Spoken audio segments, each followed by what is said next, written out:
Assalamualaikum warahmatullahi wabarakatuh dan selamat sejahtera. Topik pada hari ini yang akan dibincangkan ialah isu mengenai kanak-kanak berkeperluan khas.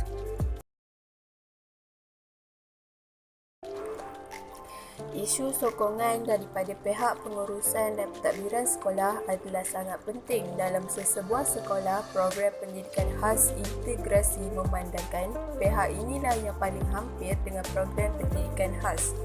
Masalah pihak pentadbiran yang masih kurang memberi sokongan kepada program pendidikan khas telah menimbulkan masalah kepada beberapa buah sekolah pendidikan khas di Malaysia. Kurangnya sokongan pihak pentadbiran boleh dilihat dari segi layanan pihak pentadbir terhadap guru dan murid pendidikan khas sebagai golongan kelas kedua.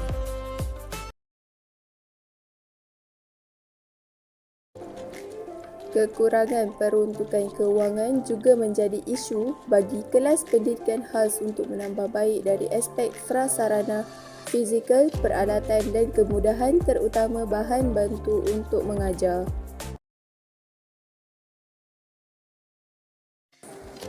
Sesetengah pihak pentadbir juga menunjukkan sikap kurang senang apabila murid pendidikan khas mengikuti peperiksaan awam di mana ia akan menjatuhkan graf peperiksaan awam sekolah.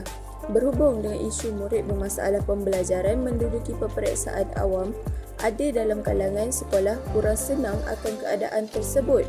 Ini kerana murid pendidikan khas ini akan menjatuhkan statistik markah peperiksaan awam sekolah dan sekaligus memburukkan prestasi sekolah mereka.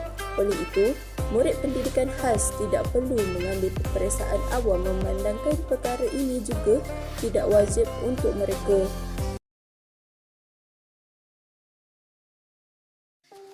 Dari aspek pembangunan fizikal pula, terdapat juga beberapa buah sekolah yang tidak mengikut keperluan murid pendidikan khas.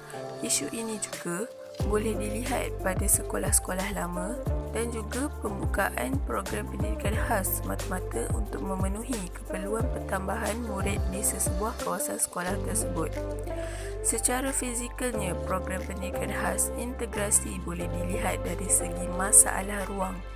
Ruang yang diperuntukkan adalah satu baris blok bangunan sekolah di mana setiap satu kelas atau lebih dikenali sebagai stesen menempatkan 3 buah kelas yang setiapnya terdiri daripada 6 hingga 8 orang murid.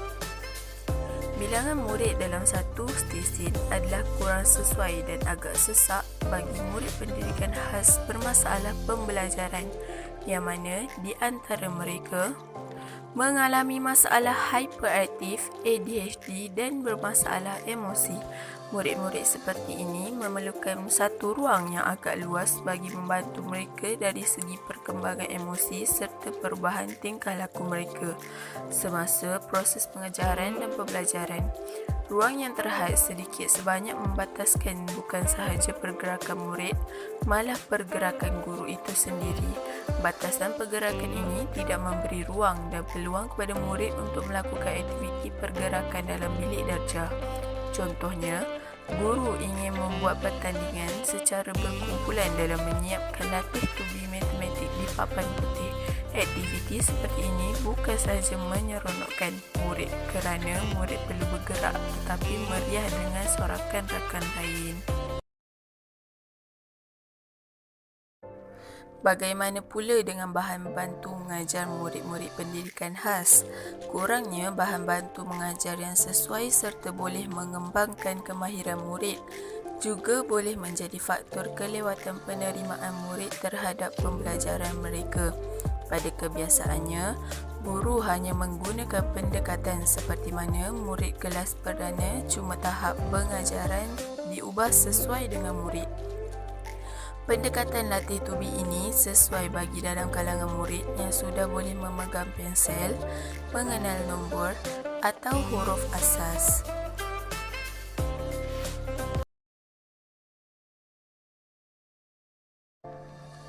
Kesediaan guru amat penting dalam membentuk kemahiran, kecekapan dan latihan dalam menangani murid berkeperluan khas ini. Ada di antara guru tersebut kurang berkemahiran atau tidak tahu bagaimana menangani atau menyediakan aktiviti pengajaran dan pembelajaran yang lebih spesifik kepada masalah pembelajaran yang lebih spesifik bagi setiap murid tersebut. Ini kerana kebanyakan guru yang sudah lama mengajar terdiri daripada mereka yang bukan option pendidikan khas dan hanya mengikuti beberapa kursus di awal penglibatan mereka dalam program ini. Bagi memastikan kemahiran serta pengetahuan setiap guru pendidikan khas bermasalah pembelajaran adalah bersifat up-to-date terhadap bidang mereka.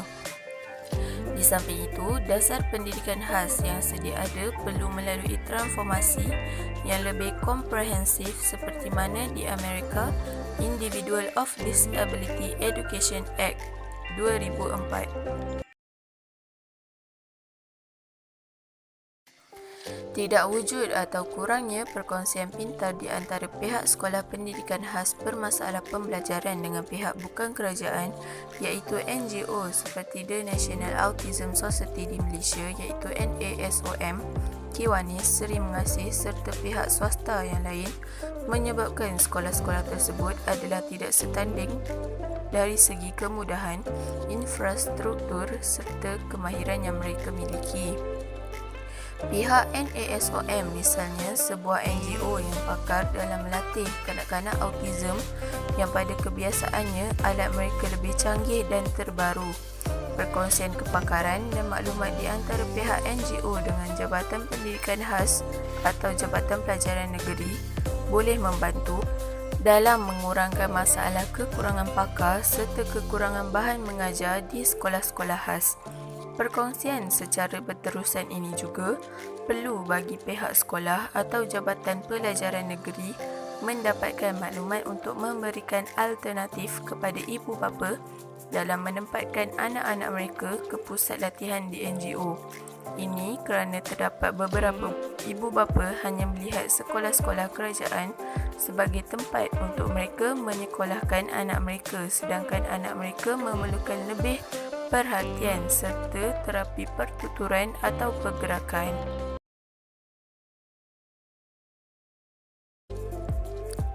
Ada juga dalam kalangan ibu bapa yang memandang rendah akan peranan dan profesion sebagai guru pendidikan khas.